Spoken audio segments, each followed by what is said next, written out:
Welcome to my home. I'm Francis Joseph Reitz. This beautiful house was built by my father, John Augustus Reitz, in 1871. The style? French Second Empire. With its mansard roof and coined corners, it was the height of fashion. And our home was an outstanding example, both inside and out. But fashions change. And around the turn of the century, my sisters and I decided to redecorate so that our home would be up to the minute in the decorative art and the new technologies. I'm sure that you noticed that the entrance hall looks a good deal like Moorish Spain, with the beautiful stained glass doors, the ornate plasterwork with the Arabic lettering, even the combination gas and electric chandeliers. During our travels, we had admired the beauty of many cultures, Moorish, Italian, German, and French, and their use of mosaic, marble, gilding, parquet.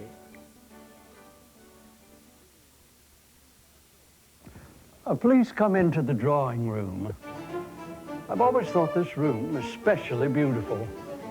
Many artisans and craftsmen work to produce the final result. Look at this lovely watercolor on canvas ceiling. And the French gilded bronze chandeliers, again, using the new technology of combining gas and electricity, are reflected in the pier mirrors so that they seem to multiply. This white onyx mantle was displayed at the Columbian Exposition in Chicago in 1892-93. I purchased it there for this room.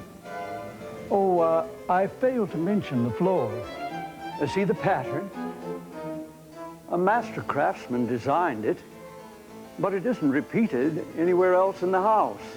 The hall, the parlor, and the study, each has a different design. All the pieces were cut and fitted together on site. Wood has always been important to us. You see, my father made his fortune in the lumber business.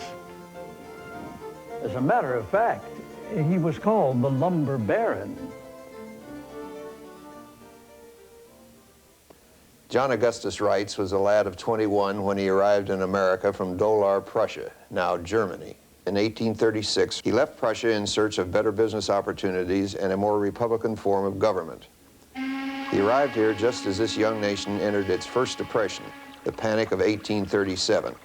The state of Indiana soon found itself bankrupt, yet continued to work on the Wabash and Erie Canal with its terminus in Evansville. At that time, Evansville was considered to have more potential than Louisville or St. Louis. By 1837, young John had traveled to Wheeling, West Virginia, then down the Ohio to Louisville, then to Evansville, after hearing that there was good clay for pottery in that area. It was a venture that quickly failed. John returned to Louisville, but Evansville beckoned again. In 1838, he came back, this time to stay. For several years, he labored for other sawmill owners before building his own mill where Pigeon Creek joins the Ohio River. Over the years, he enlarged, rebuilt, and modernized the mill. From 1883 to 1893, the John A. Reitz & Sons mill was producing more hardwood lumber than any other in the country. It helped to make Evansville, then a bustling river town of 21,000, the hardwood capital of the Midwest. In 1839, he married Gertrude Frizzy. They were blessed with 10 children and moved into this home in 1871 with their 7 unmarried children who ranged in age from 8 to 30. My father was 76 years old when he died in 1891.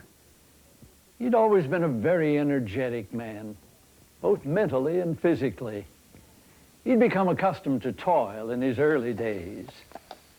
All his life, he diligently applied his active brain to his businesses, and he took pleasure in getting out into the open air and doing physical work.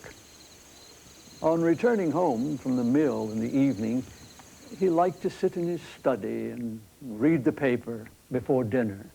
He found it quiet here. My sisters and I use this room the most. It's pleasant. with the large windowed bay and the stained glass shutters. The house is usually quiet, but on Wednesdays it's quite lively. That's when my sisters are at home to receive their guests. Please come into the parlor where tea is served to their lady friends. Oh yes, they come and come, leaving their calling cards in the hall, crowding the streets with their carriages while they sip tea and chat. This room, with its mosaic fireplace and the rose silk damask on the wall, was decorated with my sister's social obligations in mind. That's a portrait of my sister Matilda, one of the four with whom I share this house. Of course, I'm not a part of this midweek feminine ritual, which my sisters enjoy so much. Naturally, I'm at my bank, the First National Bank. The name will be changed to the National City Bank. My life, my friends, my family, Evansville has been good to me. My sisters and I have had good fortune, and we feel an obligation to share it. And share they did. Money from the Reitzes built the first Little Sisters of the Poor home for the aged, helped build the original Holy Trinity Church, built Sacred Heart Church for the Irish Catholics of the West Side. The marble altars in St. Joseph's Church were a memorial gift from the family. Francis Joseph Reitz's bank sponsored the bond issue that built the West Side Public High School, which was named for him. His gift made it possible for Moores Hill College to move to Evansville. It is now the University of Evansville. Francis Joseph built Reitz Memorial Catholic High School as a memorial to his parents. An addition to St. Vincent's Orphanage in Vincennes was built with Reitz money. Protestant churches also benefited from the family's generosity. And when there was an individual need, the Reitzes quietly answered. One of their greatest gifts to the community is their home, which was given to the Catholic Church to be used first as a community center and later as the home of the first Catholic Bishop of Evansville. The Catholic Diocese gave this Victorian legacy to the Reitz Home Preservation Society so it could be enjoyed by the people of Evansville and visitors to the city.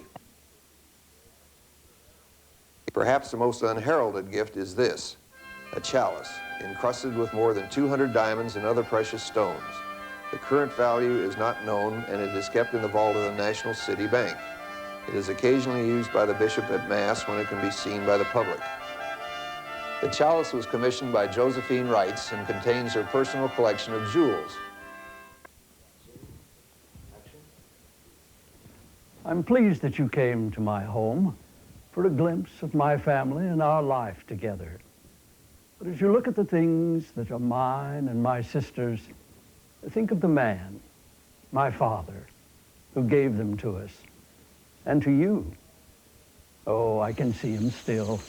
A tall, robust man, mounting his favorite steed, sitting so erect in the saddle, holding the reins in his left hand. His right had been crushed in an accident at the mill that he founded and built an empire on. He gave much, his agile mind, his business genius, his beneficence to his adopted community. His legacy lives on in this house and throughout Evansville. The legacy of a young immigrant who helped to build a city. He came to make his fortune, to found a family, and to give back to his city a full measure. While the Reitz fortune was built on lumber, that fortune underpinned a number of other business ventures. A foundry jointly owned with John Haney, and the flourishing railroad business found a willing investor in John Augustus Reitz. He was a stockholder and director of the Evansville, Henderson, and Nashville Railroad, which was destined to become one of America's biggest regional railroads, the L&N, now the CSX. As his wealth grew, he helped found the Crescent City Bank, of which he was a director and vice president. Later, he was a director and president of the German National Bank when it was founded in 1873, positions he held until his death. I was a messenger boy in the Crescent City Bank, and my father was a director there. It was a good start in the banking business for a lad of 14. I learned early, and I learned well. My father's advice: work hard, be successful, and always maintain respect for your fellow man while achieving that success.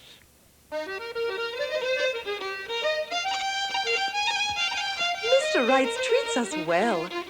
We have the same meals as the family. I'm the cook, and me and the chambermaids live in this fine house on the 3rd floor. The manservant has his quarters on the 2nd floor of the carriage house. Actually, Mr. Reitz never puts his face in here. This is woman's territory. The sisters plan the menu and let me know when guests are coming. And when the ladies come to call, I bake me tea cakes. They're the talk of every kitchen in town.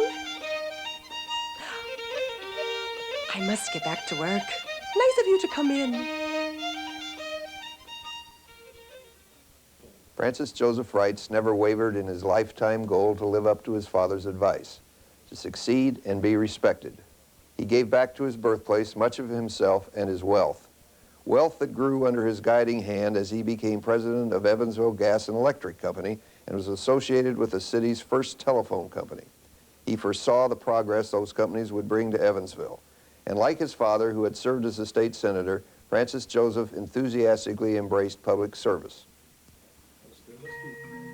Each year, between Thanksgiving and Christmas, Victorian Christmas is celebrated at the Reitz Home. The theme changes yearly. In recent years, they have included Trumpeting in the Gilded Age with its sub-theme of a baby's christening, a Victorian Christmas wedding, a Nutcracker Christmas fantasy, 'Twas the Night Before Christmas, and Around the World and Home for Christmas. Many talented volunteers, some from florists, gift shops, and interior design studios, provide the decorations in addition to their time and talent. Visiting hours are extended during this period. There is a special Christmas gift shop and lunches served in the carriage house. Lunches can be arranged for tour groups of 25 or more throughout the year. These are the family monuments in St. Joseph's Cemetery and are located on the highest point in the cemetery. As magnificent as they are overshadowed by the living memorials to the Reitz family's generosity, which are evident throughout Evansville.